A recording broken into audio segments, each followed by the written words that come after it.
اچھا بھائی، عہد نامہ کی حقیقت عبداللہ صاحب لیہ سے پوچھتے ہیں، عہد نامہ کیا چیز ہے، اسے پڑھنا اور قبر میں رکھنا کیسا ہے، اس بارے میں وضاحت فرما دیں۔ بھائی اسلاف سے اس کا کوئی ثبوت نہیں ہے، کوئی صحیح حدیث کوئی ضعیف حدیث کچھ بھی نہیں ہے، یہ ایک بدعت رسم ہے، اس کو چھوڑ دینا چاہیے۔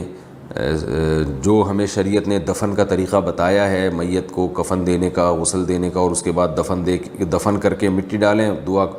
کر کے آ جائیں، بس اتنا کافی ہے، اپنی طرف سے چیزوں کا اضافہ نہیں کرنا چاہیے۔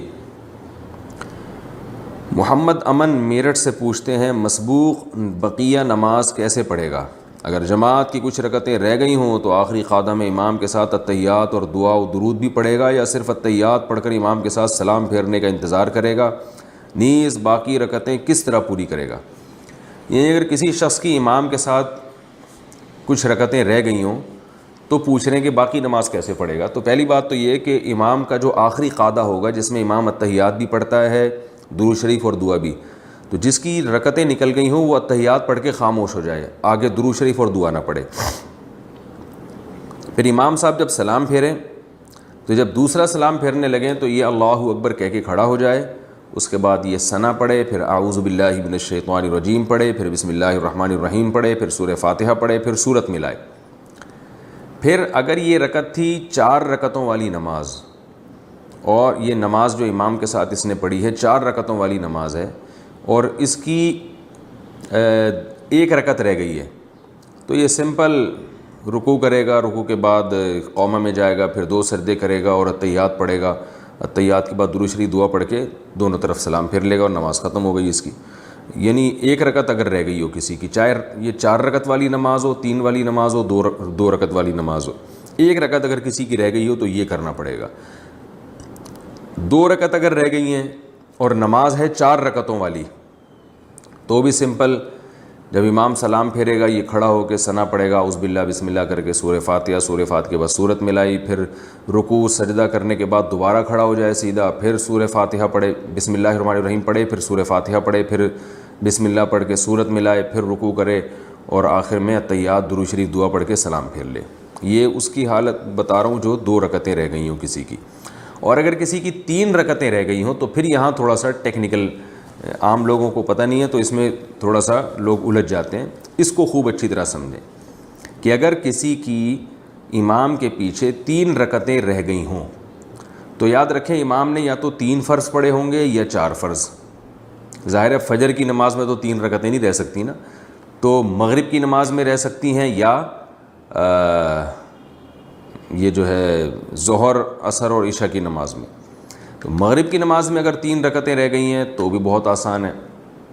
آپ نے کیا کرنا ہے، امام نے جب سلام پھیرا آپ کھڑے ہو گئے، وہی ثنا پڑھی، سورہ فاتحہ وغیرہ اعوذ باللہ بسم اللہ پڑھ کے، اور سمپل اسی طریقے سے 3 رکعتیں ادا کرنی ہیں جیسے آپ امام کے پیچھے اگر نہ ہوتے تو جیسے ادا کرتے، کیونکہ آپ کو امام کے پیچھے 3 رکعتیں ہی نہیں ملی ہیں، آپ آخری قعدہ میں شریک ہوئے امام کے ساتھ۔ لیکن 4 رکعتوں والی نماز اگر موجود ہے، یعنی 4 رکعتوں والی نماز میں آپ کی 3 رکعتیں نکل گئی ہیں تو خوب اچھی طرح سمجھیں، یعنی آپ امام کے ساتھ صرف آخری رکعت میں شریک ہوئے ہیں،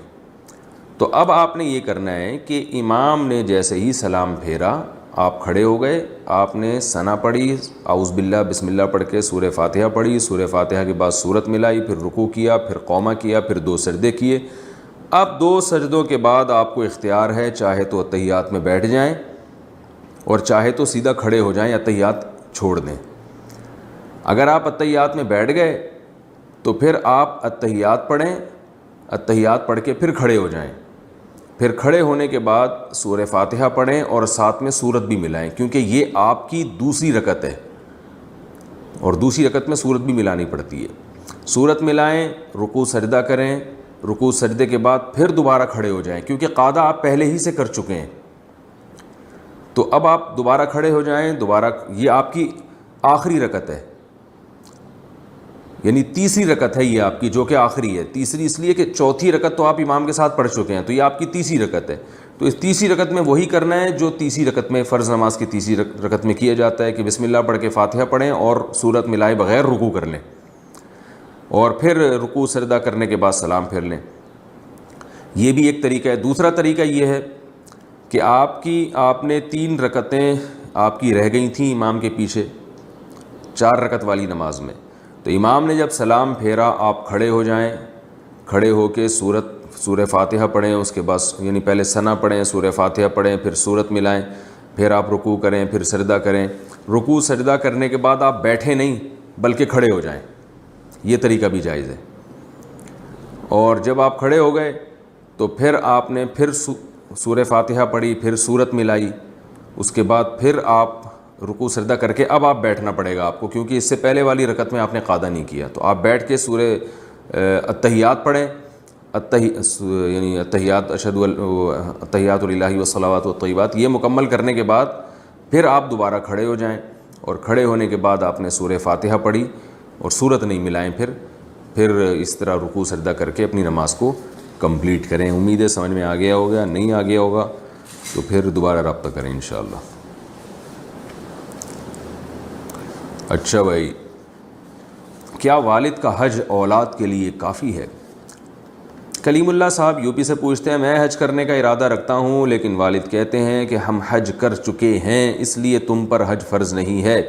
جبکہ کاروبار وغیرہ ہم سب کا ہے اور پیسے بھی ہمارے پاس رہتے ہیں, تو کیا ہم حج کریں یا والد کی اجازت کا انتظار کریں؟ دیکھیں, پہلی بات تو یہ ہے کہ والد صاحب کا حج اولاد کے لیے کافی نہیں ہے. حج ہر ایک پر الگ سے لازم ہوتا ہے. آپ پر حج جب لازم ہوگا جب آپ میں استطاعت بھی ہو. یہ جو آپ نے کہا کہ کاروبار تو ہمارا ہے, تو ہمارے کا مطلب کیا ہے؟ اگر والد صاحب کا بزنس تھا اور اسی بزنس میں آپ تعاون کر رہے ہیں اور اب سب مل جل کے بزنس کر رہے ہیں, تو اس سے یہ کاروبار آپ کا نہیں ہو جاتا. یاد رکھیے, فقہاء نے بیان کیا ہے کہ اولاد والد کے بزنس کو جتنی بھی ترقی دے گی تو وہ بزنس والد ہی کا رہے گا, اس کی ملکیت والد ہی کی رہے گی.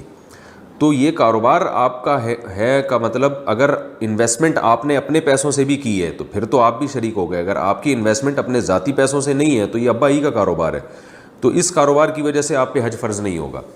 ہاں, آپ نے یہ کہا کہ پیسے بھی ہمارے پاس رہتے ہیں, تو اگر پیسے آپ کے پاس اس طور پر رہتے ہیں کہ اس بزنس سے جو ارننگ ہوتی ہے تو وہ ارننگ آپ ہی رکھ رہے ہوتے ہیں, اور والد صاحب نے یہ کہا ہوا ہے کہ جو پیسے آپ اپنے پاس رکھیں گے وہ گویا آپ ہی کے ہیں, گویا نہیں بلکہ صاف لفظوں میں کہ وہ آپ کی رقم ہی ہے, وہ صرف انتظامی معاملات انتظام کے لیے آپ کے پاس نہیں رکھوائے گئے بلکہ وہ سچی مچی کے پکے آپ کو دے دیے گئے ہیں. تو پھر وہ آپ ان پیسوں کے مالک ہیں. پھر دیکھا جائے گا کہ ایام حج یعنی حج کی جب درخواستیں جا رہی ہوتی ہیں, ایام حج نہیں بلکہ وہ ایام جن میں حج کی درخواستیں جا رہی ہیں, تو ان دنوں میں اگر آپ کے پاس اتنی بڑی رقم جمع ہو گئی جس سے حج کرنا ممکن ہے تو پھر آپ پہ حج فرض ہو جائے گا. لیکن اگر وہ پیسے آپ کے پاس ویسے ہی رہتے ہیں کیونکہ کاروبار میں آپ تعاون کر رہے ہیں والد کے پاس, تو والد صاحب نے کہا ہوا ہے کہ ٹھیک ہے بھائی جو ارننگ آ رہی ہے رکھتے رہو, پھر ہم مشترکہ حساب کرتے رہیں گے, تو یہ پھر امانت ہے آپ کے پاس, اس سے آپ پر حج فرض نہیں ہوگا. اور جب آپ پہ حج فرض ہو جائے تو پھر اس میں والد صاحب کی اجازت ضروری نہیں ہے. ہاں, اگر جانے میں والد صاحب کو نقصان کا اندیشہ ہو, ان کو خدمت کی ضرورت ہے, بوڑھے ہو گئے ہیں, تو پھر ان کی اجازت ضروری ہے. بیرون ملک جمعہ میں شرکت کا مسئلہ. حسان صاحب اٹلی سے پوچھتے ہیں, میں اٹلی میں جاب کرتا ہوں, یہاں جمعے کے دن دوپہر میں کھانے کا 1 گھنٹہ دیا جاتا ہے لیکن مسجد قریب نہیں ہے. گھنٹے میں 1 بس چلتی ہے اور پیدل کا راستہ بھی آدھے پونے گھنٹے سے زیادہ ہے. ایسی صورت میں میرے لیے جمعے کا کیا حکم ہوگا؟ اگر کسی دن ظہر نہیں پڑھ پا رہا تو اس دن ظہر پڑھوں گا یا کس طرح ازالہ کیا جائے گا؟ بھائی دیکھیں, جمعے کی نماز تو لازم ہے, آپ کسی بھی طرح سے جمعے میں شرکت کا انتظام کریں. جمعے کے دن شہر میں ہوتے ہوئے جمعہ چھوڑ دینا یہ تو بہت سخت گناہ ہے. تو اگر یہاں آپ لوگوں کے لیے پہنچنا ناممکن ہے تو آپ جتنے لوگ آپ کے اڑوس پڑوس میں ہیں ان سب کو کہہ کر جمعے کی نماز کا وہیں پر انتظام کر لیں آپ, کیونکہ یہاں آپ بتا رہے ہیں کہ بہت دور ہے اور کنوینس کا بھی مسئلہ ہے کہ جانے کے لیے کوئی صرف ایک ہی بس ہے, اور پیدل کا بھی رستہ آدھے پونے گھنٹے سے زیادہ کا ہے, تو یقیناً حرج ہے. تو اس حرج کا یہ حل نہیں ہے کہ آپ جمعہ ہی چھوڑنا شروع کر دیں, بلکہ اس حرج کی تلافی اس طرح سے یہ ہو سکتی ہے کہ آپ تمام حضرات جو بھی وہاں, ظاہر آپ اکیلے تو نہیں ہوں گے, آپ لوگ مل کے وہاں پر وہیں پر کہیں قریب میں یا تو مسجد بنائیں. سب سے بہتر تو یہ ہے کہ مسجد بھی نہیں بنا سکتے تو کہیں بھی کسی بھی جگہ میں اس 1 گھنٹے کے دوران جو آپ لوگ کو دیا جاتا ہے اس میں آپ جمعے کی نماز پڑھیں. کوئی بھی صاحب خطبہ پڑھ لیں اور 2 رکعت پڑھ لیں, اس طرح سے جمعہ ادا ہو جائے گا. خطبہ دیکھ کے بھی پڑھا جا سکتا ہے, جو بھی جمعے کے خطبے مل رہے ہیں نیٹ پہ بھی مل جائیں گے آپ کو, انٹرنیٹ پہ اس کا پرنٹ آؤٹ نکال لیں. بھائی کسی ساتھی کے ذمہ لگائیں, آپ یہ پہلے اذان دیں, اس کے بعد پھر دوسری اذان دیں، پھر اس کے بعد یہ خطبہ پڑھیں اور 2 رکعتیں پڑھیں اور سلام پھر لیں، جمعے کی نماز ادا ہو جائے گی۔ اس طرح سے جمعہ چھوڑتے رہنا یہ درست نہیں ہے۔ بطور عمل کیے جانے والے ذکر کا ثواب، زاہد صاحب گجرات سے پوچھ رہے ہیں کہ وہ اذکار جو عمل کے طور پہ کرتے ہیں، یعنی وظیفے کے طور پہ کرتے ہیں، ان کا مقصد یہ ہے، جیسے سورہ فلق، سورہ ناس، کیا اس کا ثواب ملتا ہے؟ جو اذکار ہم قرآن میں وظیفے کے طور پہ پڑھتے ہیں نا، جیسے رات کو سورہ فلق پڑھ کے پھونکتے ہیں اپنے اوپر، تو یہ تلاوت نہیں ہوتی۔ اسی وجہ سے علماء کہتے ہیں اس سے پہلے اعوذ باللہ بسم اللہ بھی نہیں پڑھنی چاہیے، بلکہ یہ رقیہ ہے، دم ہے۔ تو قرآن کی کوئی بھی ایسی آیت جو بطور رقیہ کے پڑھی جائے، جیسے آیت کرسی ہم پڑھتے ہیں اور پھونک لگاتے ہیں اپنے اوپر، دم کرتے ہیں، تو ایسی کوئی بھی آیت قرآن کی جو بطور دعا کے پڑھی جائے، بطور رقیہ کے پڑھی جائے، اس کے بارے میں یہ پوچھ رہے ہیں کہ کیا اس پہ ثواب ملتا ہے کہ نہیں ملتا، کیونکہ یہ سوال ایسا تھا کہ جو بہت سے لوگوں کی ممکن ہے سمجھ میں ہی نہ آیا ہو۔ تو جو چیز بھی بطور رقیہ کے پڑھی جاتی ہے تو وہ بھی دعا ہی ہوتی ہے، تو اس طرح سے تلاوت کا ثواب تو نہیں ملے گا، لیکن انشاءاللہ دعا کا ثواب بہرحال ملے گا، کیونکہ اس میں آپ اللہ سے دعا مانگ رہے ہیں، قل اعوذ برب الفلق من شر ما خلق، میں صبح کے رب کی جو ہے پناہ میں آتا ہوں، اور پھر من شر الوسواس الخناس ہے، وہ من شر حاسد اذا حسد، یہ سب دعاؤں کے الفاظ ہیں کہ حاسد کے شر سے پناہ مانگتا ہوں میں، تو دعا کا ثواب ملے گا اس میں انشاءاللہ۔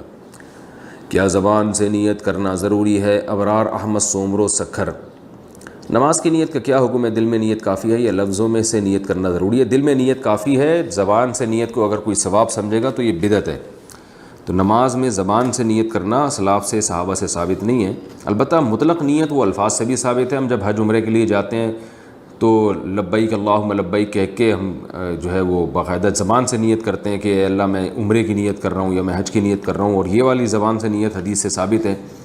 تو نماز میں بھی اصل تو یہی ہے کہ دل میں نیت ہو۔ تو وسوسے کے جو مریض ہوتے ہیں جن کو یہی نہیں پتہ ہوتا ہم نے دل میں سوچا کیا ہے، تو ان کا وسوسہ دور کرنے کے لیے علماء نے ایسے لوگوں کو کہا ہے کہ وہ زبان سے نیت کر لیں تاکہ ان کو یہ اطمینان ہو جائے کہ ہم نے نیت کی کیا ہے۔ تو ایسے لوگوں کے لیے فقہاء نے کہا ہے۔ اس پہ بعض لوگ بدعت ہونے کا حکم لگا دیتے ہیں اور کہتے ہیں کوئی حدیث سے دکھاؤ کہ زبان سے نیت ثابت ہے، تو بھئی حدیث سے تو ہم کہہ رہے ہیں کہ زبان سے نیت ثابت نہیں ہے، اور اس لیے سنت ہی نہیں ہے زبان سے نیت کرنا۔ باقی اگر کوئی وسوسے کا مریض ہو اور اس کی طبیعت میں قرار حاصل نہ ہو رہا ہو تو پھر اس کے بارے میں زبان سے نیت بدعت ہے یا نہیں، تو یہ آپ کسی حدیث سے دکھائیں، کیونکہ مطلق نیت زبان سے تو بہرحال ثابت ہے، جیسے حج کے موقع پہ کی ہے، وہ بھی تو اسی لیے کی ہے نا کہ آپ کی جو فکر ہے وہ ایک جگہ مجتمع ہو جائے اور آپ کو پتہ ہو کہ میں نے نیت کیا کی ہے۔ تو نماز بھی بار بار آتی ہے، بعض لوگ وہمی ہوتے ہیں، وہم کے مریض ہوتے ہیں، وہ اگر زبان سے نیت نہیں کرتے، ساری نماز میں وہ یہی سوچتے رہتے ہیں میں نے کیا نیت کی ہے۔ تو ایسے وہمیوں کو اصل تو حل یہ ہے کہ وہ ڈاکٹر کو دکھائیں۔ تو جب تک ڈاکٹر علاج کرے گا اس وقت تک تو کئی نمازیں پڑھ چکے ہوں گے نا، تو ڈاکٹر جب تک علاج کرتا نہیں ہے ان کا، یا علاج ان کا کامیاب نہیں ہوتا، اس سے پہلے ہم ان کو وسوسہ دور کرنے کے لیے فقہا کہہ دیتے ہیں کہ زبان سے نیت کر لیں تاکہ آپ کو یہ اطمینان ہو جائے کہ میں نے نیت کیا کی ہے۔ لیکن بہرحال اصل حکم یہی ہے کہ صرف دل سے نیت کرنی چاہیے، زبان سے نہیں کرنی چاہیے، اپنے آپ کو وہم کا مریض نہیں بنانا چاہیے۔ جتنا اسلاف سے ثابت ہے، احادیث سے ثابت ہے جو نماز کی نیت کے بارے میں، بس اس پر اکتفا کرنا چاہیے۔